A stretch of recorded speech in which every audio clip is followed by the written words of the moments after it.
Allez, heureux de vous revoir dans la partie 2. Cette fois-ci, le cours d'électronique. Notre module. Je résume. Tout le monde a suivi? Non. Bon, pas grave. Ah, la vache. Bon, cette fois-ci, on va faire le schéma électronique.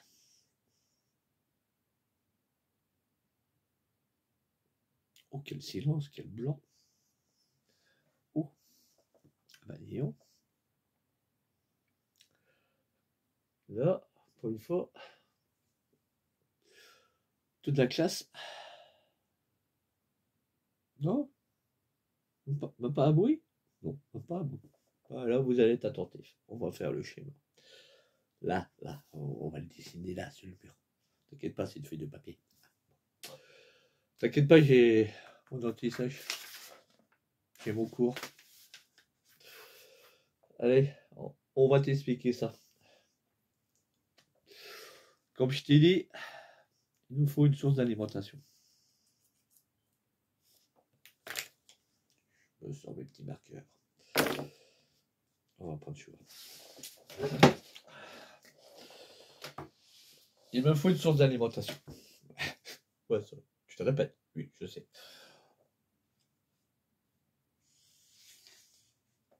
Nous, on sait que c'est notre générateur. Tu vois, ton volant magnétique, ton allumage, c'est notre générateur de courant. Si tu as suivi les cours précédents, hein, tu sais sur quelle bobine qu'il faut utiliser. Hein.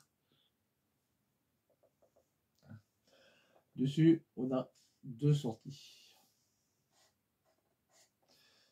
En fait, quoi, cette sortie-là, elle est reliée sur la masse. Il faut savoir que notre module peut fonctionner sur du courant continu ou du courant alternatif. Hein. Tu n'auras pas de problème. On est en courant alternatif, tu n'auras plus le problème de polarité en fait compte. Eh oui, ton système fonctionnera. Tu auras toujours une présence tension et tu auras toujours l'indicateur de tension qui fonctionnera. Oui. Parce qu'un courant alternatif, les électrons, tiens, un mot que tu ne connaissais pas, les électrons passent du plus au moins et du moins au plus. Et en fonction d'une certaine fréquence. Et la fréquence, elle est calculée en Hertz. C'est le passage d'un plus à un moins, à un moins, à un plus, calculé sur une seconde. C'est la fréquence en Hertz. Si tu ne sais pas, va voir Wiki et Google qui t'expliquent. Il y en a certains qui font aussi des cours théoriques sur YouTube, hein, t'inquiète pas. Hein. Mais là, c'est pas notre chapitre. Là, on va schématiser notre système. Sachant que notre module peut fonctionner en courant alternatif comme en courant continu.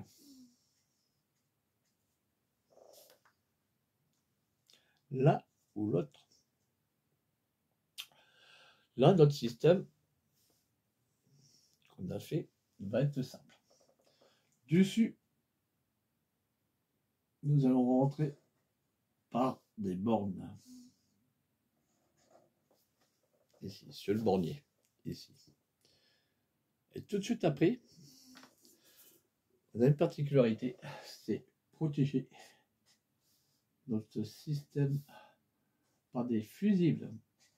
Ah oui, on a deux fusibles ici. Ici. Tu dis les fusibles, normalement c'est les gros trucs. Tu les avais, les gros trucs. Tu les avais ici, tes fusibles. Ouais. Là, c'est un porte-fusible avec un fusible. Ici, tu vois. Là aussi, sur la version 2,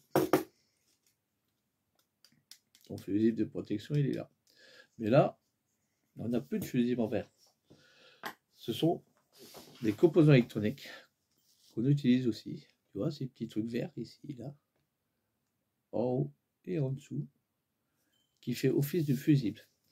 Ben, c'est des fusibles. On a vu tout à l'heure là, à combien que ça consommait vraiment pas beaucoup. Hein.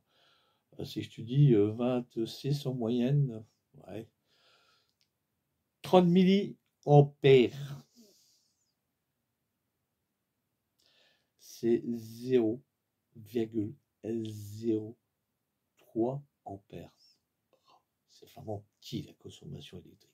Oui, c'est très petit. Là, à mon aval,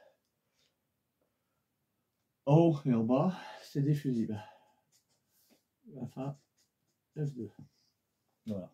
F1 et F2. Les valeurs sont 1 ampère. Simple. Maintenant, on va regarder plutôt notre système de voyant. Comment ça fonctionne, comment ça réagit. Voilà, sur la ligne, tout simplement. Nous allons mettre une diode. Ici.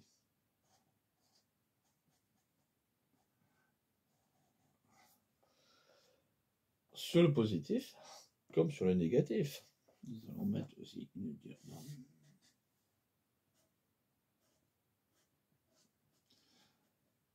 La valeur de la diode, je vous ai dit, moi j'utilise de la AN4001 ou 4004. Tu peux utiliser d'autres diodes qui peuvent, elles, supporter du 50 volts, au lieu que ça supporte du 100 ou 400 volts. Hein. Tu peux utiliser des diodes qui supportent 50 volts, sachant que moi j'injecte un courant de 1 ampère. Ici, tes valeurs pour que ça supporte 1 ampère. Sinon, tu claquerais trop souvent tes diodes et tes fusibles. Sachant que notre module ne consomme que dalle, 0,03. Ensuite, ici, nous allons partir sur nos LED. Le symbole en électronique pour faire une LED. C'est comme une diode, mais on l'entoure. Et comme elle est luminescente, on fait des petits éclats comme ça. Voilà. Ça, si le courant passe par là, ça va pas s'alimenter. Non monsieur, ça va pas s'alimenter. Pour faire ensuite une sortie, sachant que on a le plus et le moins, donc pour le moins, ce sera pareil, le même procédé qu'on va utiliser.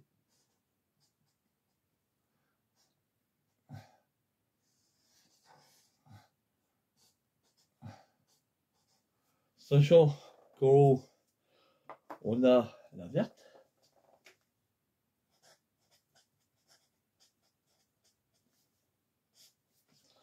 Et sachant que l'autre côté, c'est une rouge qu'on a.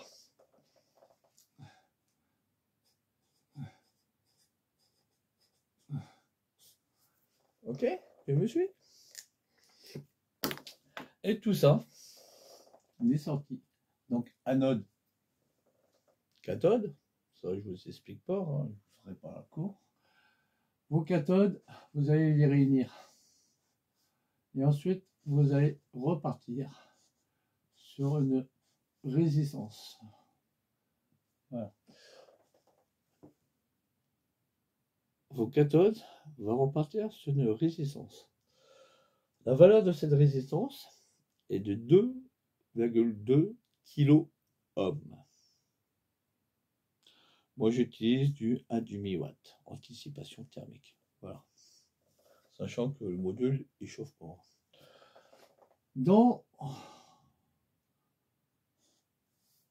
Sur cette résistance, donc elle nous sert à diminuer la tension. Je vous ai dit tout à l'heure, on a injecté du 30 volts. Sachant qu'ici, nos LED ne supportent que 2 volts. Ah oui. Sinon, au-delà, ça pète. Bon, en fait, c'est cette résistance qui va vous faire un pont diviseur de tension. Et oui, tout simplement. Évidemment, si vous injectez du courant comme ça, vous aurez vos 2 LED qui vont fonctionner. Mais là, il faut faire une barrière d'interverrouillage du système. Et là, on va utiliser encore de la diode. Une diode. Comment te dire ça? On va remettre une diode.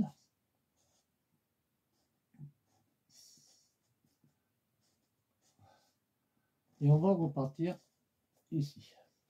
Donc, faire un bouclage. Ici, cette diode-là a la même valeur que l'autre diode qui est à côté. C'est les mêmes valeurs. C'est les mêmes. Et là, pareil, on va faire une division. On va repartir sur l'autre polarité. Voilà. Le contrôle se fait ici. Tout courant passe dans un sens. Simple. T'inverses, ça sera l'autre. C'est paf, paf. Ok? Jusque-là, tu m'as suivi? Et là, tu as compris? Là, c'est le principe de la LED de positionnement. Plus, moins. Mais sachant que sur la ligne, on a autre chose. Oui, monsieur. Comme je t'ai expliqué, sur cette ligne, on a il est où?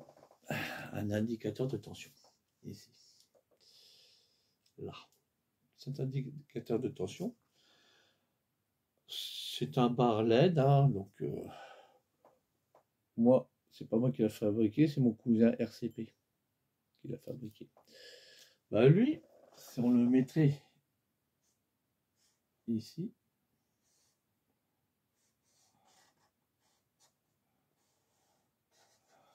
le IT, je vais l'appeler indicateur de tension. Au courant continu, il fonctionnerait. Il me dirait. Mais malheureusement, comme je l'utilise ce module aussi en courant alternatif, bah, il faut une impédance de charge. Ah oui, même au courant continu, je voyais qu'il avait un petit peu de variante. Pourquoi? Parce que l'alimentation est pas filtrée. C'est ça le problème aussi. Pour qu'il fonctionne en courant alternatif, et pour pas qu'on ait des scintillements qui seraient un petit peu nuisibles, on va stabiliser par une charge capacitive. Bah, une charge capacitive, c'est quoi en électronique? Bah, c'est un condensateur, tout simplement. Là, on va mettre un condensateur électrochimique. Hein, le plus et le moins. C'est lui. Tu vois, ici. C'est ce composant-là. Voilà, il est là. Tu vois, c'est le bébé qui est là. Hop, voilà. C'est le bébé qui est ici. Là, c'est un radial, c'est pas un axial. Radial vers le haut, axial couché. Là, c'est un montage radial donc vers le haut. Évidemment, c'est un condensateur électrochimique. Il faut savoir que vous avez un plus et un moins. Ne l'inversez pas, sinon il va péter. C'est moi qui te le dis. Là, sur la ligne plus, tu mets en plus. Sur la ligne moins, tu mettras en moins. Tout simplement. Et la valeur de ce condensateur, j'ai fait des tests en alternatif. J'avais commencé par une tension. Donc, sachant que notre tension d'alimentation peut varier de 0 à 24 volts, sur le banc d'essai, on était plus haut, on était à 30 volts. Là, on peut choisir des condensateurs qui ont déjà une valeur de tension. Il y a du 25 sur le commerce, où vous trouvez du 25 volts, du 35 volts et 50 volts. Bon, moi, à la maison, j'avais du 50 volts et j'ai utilisé un 50 volts. Et pour sa charge capacitive, quand j'ai fait mes tests en courant alternatif, j'ai remarqué que 10 microfarads, ça ne fonctionnait pas. Et à partir de 100 microfarads, bah, j'avais un indicateur de tension qui s'allumait. Ah, bien. Et si j'utilisais des condensateurs supérieurs à 100 microfarads, par exemple 1000 microfarads, bah, je voyais quand je coupais la tension, bah, il avait un temps de décharge. Et ça ne me plaisait pas trop. Je voulais quand je coupe, je coupe. Voilà. Bah, la valeur de 100 microfarads suffisait, c'était la valeur minimum que j'ai réussi à trouver. Voilà. Et qui fonctionnait correctement dans mes tests. Voilà. notre fameux condensateur pour notre indicateur de tension. Voilà. Ensuite, sur le chemin, c'est pas fini, mes amis.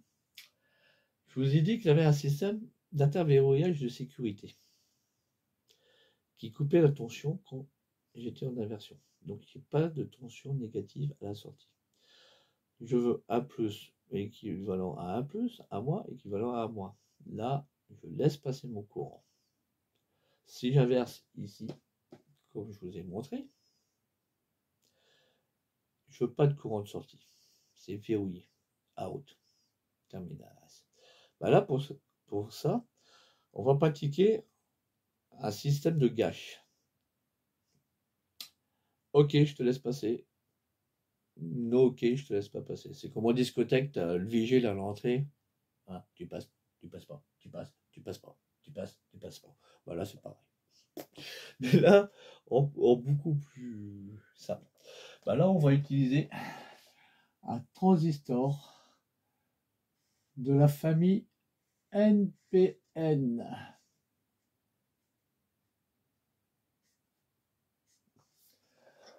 Ah oui, un NPN.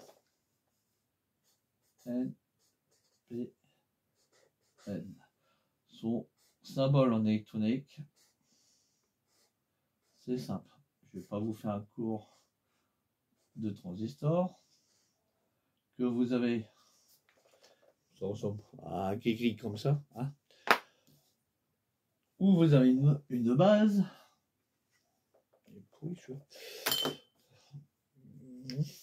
Une base. Vous avez un collecteur et vous avez un émetteur.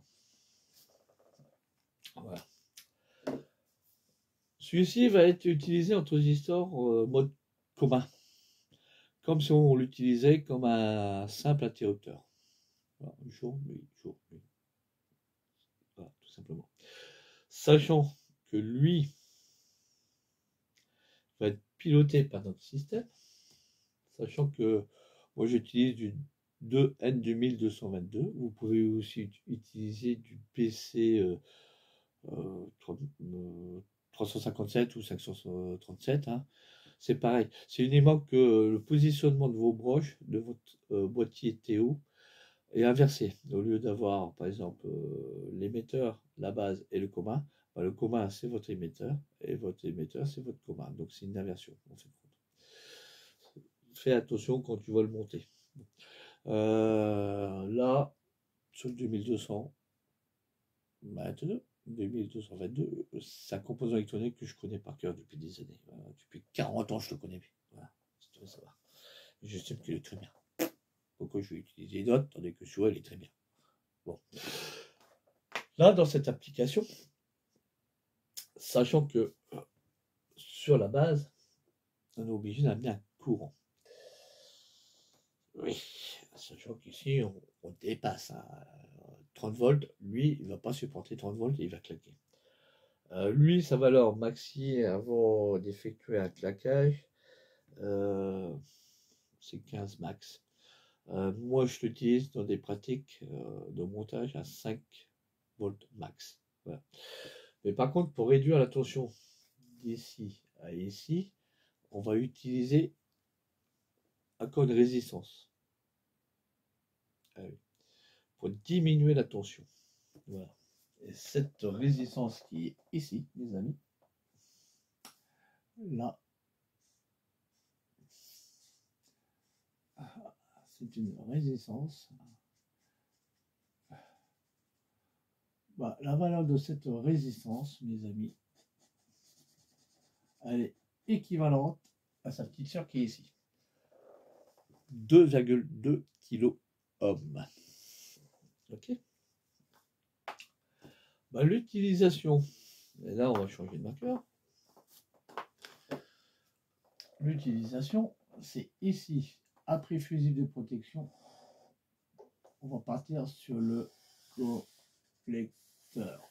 Donc on va faire ça.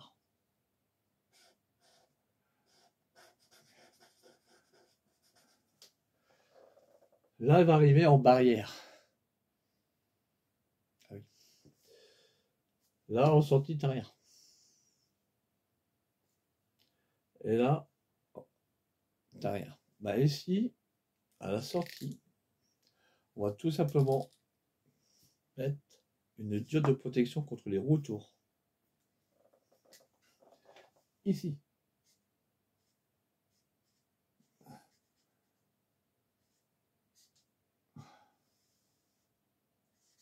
Et que tu vas arriver à ta bande de sortie. Ok? Tu dois mal voir. Voilà, je vais remonter un petit peu le tympan. Voilà. Tu vois, ici, à la sortie sur ton émetteur de transistor, tu vas rajouter une diode. Bah, cette diode, toujours de la même famille que les autres diodes, hein, tout simplement. Hein. Ça évite que tu aies une tension qui revienne dans ton module. Tout simple. Tu injectes, mais tu ne reçois pas de courant. Ici. Là, je te dis, au niveau du transistor, tu mets une résistance pour diminuer ta tension. Mais on sait très bien que dans le offset, c'est autre chose, on a du courant qui repasse par la base. Le truc horrible. Là, il n'y a plus de courant, il y a du courant.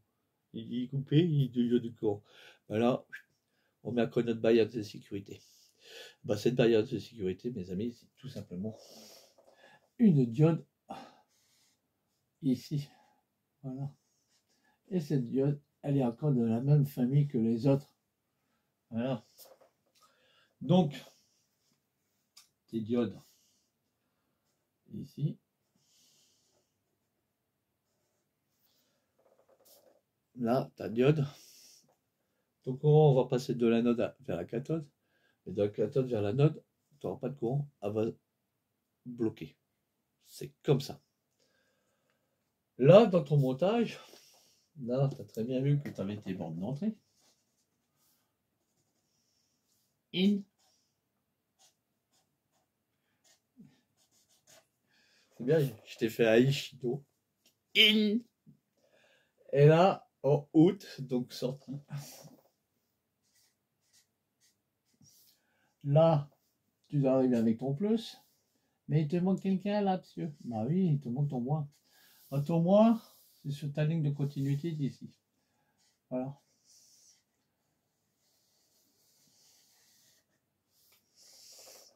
Tout simplement.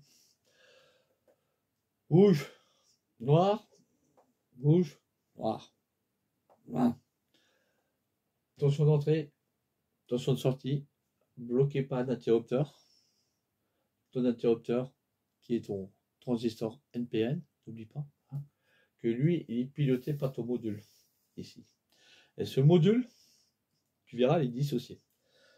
Le courant de sortie est égal au courant d'arrivée. Là, la valeur de tension, je te dis de tension, si tu arrives à 30, là, tu n'auras plus de 30. À la sortie, tu n'auras pas 30. En fait, compte, tu auras 29,03. 29,3, excuse-moi. Pourquoi? Parce que tes diodes, ici, elles consomment du courant, je te l'ai dit. Elles consomment en moyenne 0,7 volts. Ah ouais, si tu mets plusieurs diodes comme ça en série, je vais te dire, à chaque fois tu perds 0,707 volts.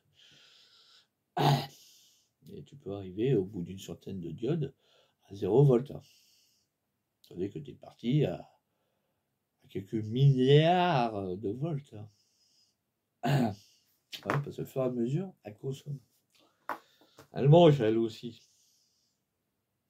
Là, c'est le principe élémentaire de base. On ne peut pas faire mieux. Ton petit courant qui passe par là, fusible de protection, sur ton collecteur de transistor, que ta base se fait piloter par le système de polarité. Donc, si c'est bien un plus, le système va fonctionner et va continuer et alimenter. C'est sur d'inversion, non, ça ne marchera pas. Tout simplement. les deux indicateurs. Vert, le bon sens de polarité. Rouge, mauvais sens de polarité. Vert, ok. Je laisse passer mon courant. Je vais alimenter mon transistor. J'ai un courant en sortie. Inversé, non. J'ai pas de ligne de continuité, donc l'inversion. Ah, bah, pas de courant, donc je passe pas par la gâche. Et la gâche n'est pas alimentée. Voilà, tout simplement. Il n'y a pas de l'auto-reverse. Ça veut dire au cas où qu'il y a une incidence. Allez, si je mets un plus ici, la rouge elle va s'alimenter, me dire qu'elle est bien en défaut, mais mon transistor ne sera pas alimenté. Pourquoi? Parce que j'ai quoi en liaison? Ici, c'est une barre LED indicatrice. Donc LED, on passe d'un sens, mais on passe pas de l'autre. Condensateur, et non, il n'y a pas une bi-inversion. On va toujours par un plus, mais on sort toujours par un moins. Et ici, pareil, sur mes LED, le signalo, pareil. Je passe d'un côté, mais je passe pas de l'autre. Donc, ta tension positive, on passera ici. Ok. Là, je vais signaler que je suis bien en rouge, mais là, je peux pas remonter la frontière. Voilà, tout simplement. Voilà le principe du système qui t'indique l'inversion de polarité avec une gâche de sécurité. Ici, sur ton transistor. Bon, j'espère que le cours n'a pas été trop dur pour toi, pour une fois. Je sais qu'il y en a certains qui me suivent. Bah, je vous remercie, mes amis.